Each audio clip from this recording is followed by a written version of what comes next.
So Call of Duty is trying to put DMZ into Warzone. In the recent patch notes, we got some information about a new mode called Battle Royale Preview. And basically what they're looking to do is to add exfils from DMZ and the weapon case from DMZ and put that into Warzone. Saying Battle Royale Preview offers an early look at Warzone features that may later migrate to the standard Battle Royale experience. This limited time mode will appear in playlist if or when we're looking for both data and feedback from our players on the new systems. This mode will be available for players to queue as a team for quad. So at first you're like, oh man, I kind of wish there was like a bit of a solo experience or a smaller squad thing to it. If you guys like these discussion informational videos, make sure to tap like and subscribe because it's the Call of Duty channel. It's all brand new and you can be one of the first, right? Cool. Back to the video. So the way this mode's gonna be playing out, you're gonna be wanting to play with a team. And here's why. The Covert Exfil new feature. While playing Battle Royale Preview, players can attempt to escape the match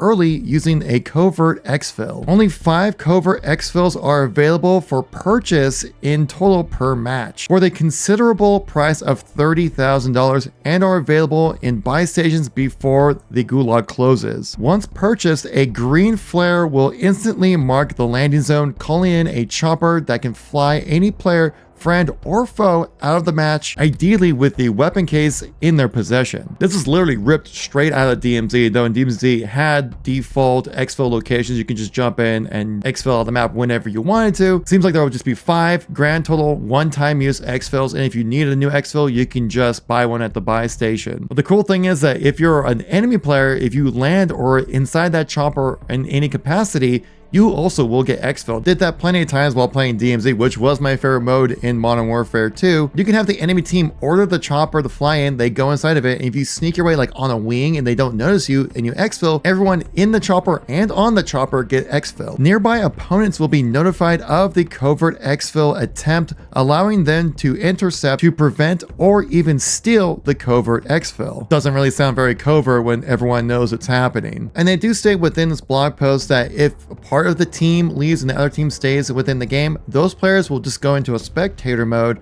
and it always lands up with the last player standing. So it seems like once maybe the gulag closes, there are no more exfils for you. Saying that last player standing remains the final victory condition in this Battle Royale Preview limited time mode for anyone who chooses to not engage in the covert exfil feature. Personally, I kind of find it a little difficult to find enough action within the mode of Warzone 3. The initial drop is really intense, the final few circles are really intense, but that mid game just feels really slow, and then maybe adding in these exfils might slow things down even more. It depends like what the radius is, right? If lane players around the area know that there is an exfil happening, that makes it not as covert as the title says it is. But the reason why you might want to exfil the match early is because of the weapon case, and they go into that within this blog. Saying at the start of every Battle Royale preview match, a single weapon case spawns at random and is hidden within an indicated search area on the TAC map. The squad member that picks up the weapon case will be globally marked for all opponents to see on the TAC map. The primary objective is to extract the weapon case via covert exfil or achieve a standing victory with the weapon case in possession in order to earn rewards for the entire squad. And here's the list of the various rewards you get for how many times you exfil with the weapon case. The first exfil, you get the after party weapon decal and 15-minute double XP for your weapon.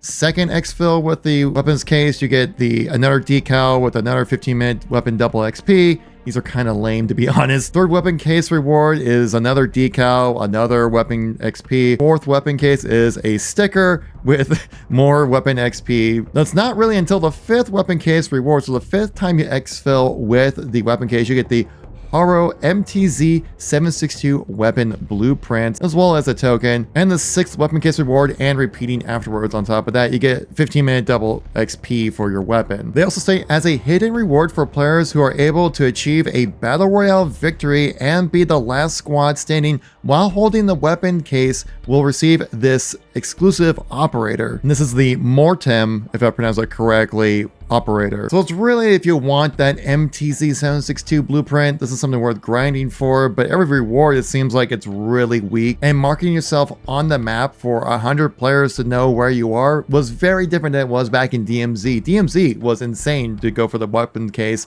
A lot of fun, really intense battles, but the thing is that there were squads of 3, and I think there are about 15 squads in total on the map, so not as many players as a Battle Royale map. Though I think this will add a really fun objective on the map that anybody will want to go for, so if you want to farm some kills, maybe camp around the weapon case and kind of slay out a little bit, wait till the coast is clear, then go pick it up in exfil. I gotta say though, this operator skin, kind of generic. I think this might have been like the scavenger model that they used back in DMZ, if I remember correctly. So not that exciting. Like if you're gonna fight for your life, right, to get these cool unlocks, you want something that looks awesome. And honestly, I feel like these unlocks are very meh. Unless Call of Duty is looking to severely buff the MTZ-762 to make it a viable weapon, because no one's running that gun right now, and the blueprint, not that exciting. I feel like this objective would add a really interesting mechanic into Warzone that kind of focus the gunplay a little bit more, because maybe they're noticing that the mid game might be a little slow. It just feels like the first 4 rewards of exfilling with the weapon case just doesn't really feel that rewarding or worth doing. This really just makes me wish that they just had DMZ in Modern Warfare 3, because I loved that mode so much. It was a perfect blend of like a battle royale experience where sometimes as the last person standing you could leave a match whenever you want. You had objectives you had to complete within the match, and you also had the social aspect of killing out AI characters, which helped rank up your weapons and your XP, but also had those really intense moments of playing against players, and sometimes you can join with them, sometimes you fight against them. It was a very dynamic game mode and I loved it. It's just a shame they didn't continue it with Modern Warfare 3. Somehow zombies became the most popular third mode they've ever had. I'm assuming by the data that DMZ just really wasn't really well received by the community, and I think it's just because it kind of limped in at the release and wasn't really that interesting at first, but as the game progressed on towards the end of Modern Warfare 2's life cycle, DMZ was really freaking good. And you can tell that they reused a lot of those mechanics to put them in Modern Warfare 3, even with like the zombie mode. It's basically DMZ with zombies instead of players. Now you're bringing that over into Warzone as well. It seems like it'd be an interesting addition, but I don't think it's going to add a whole lot to the gameplay, unless you add some rather prestigious rewards for exfilling with the weapon case. And what the plan is right now for availability on those is not really that interesting or worth really grinding out for, because we all know you're gonna die a lot going for that weapon case. I just find it funny about the whole thing is that originally they were just gonna implement this into Warzone, I believe with the Season Reloaded update or maybe Season 2, and then they had to backtrack on it because the community's like, don't do that. It's just funny because they killed DMZ because if it wasn't popular enough, but now they're putting DMZ features into Warzone. It just doesn't really make a whole lot of sense. I'm certainly open to the idea, and I definitely want to check it out when it does release. I will play it here on the channel for sure. So when that limited time mode does come in, I'll have it on the channel here for you guys.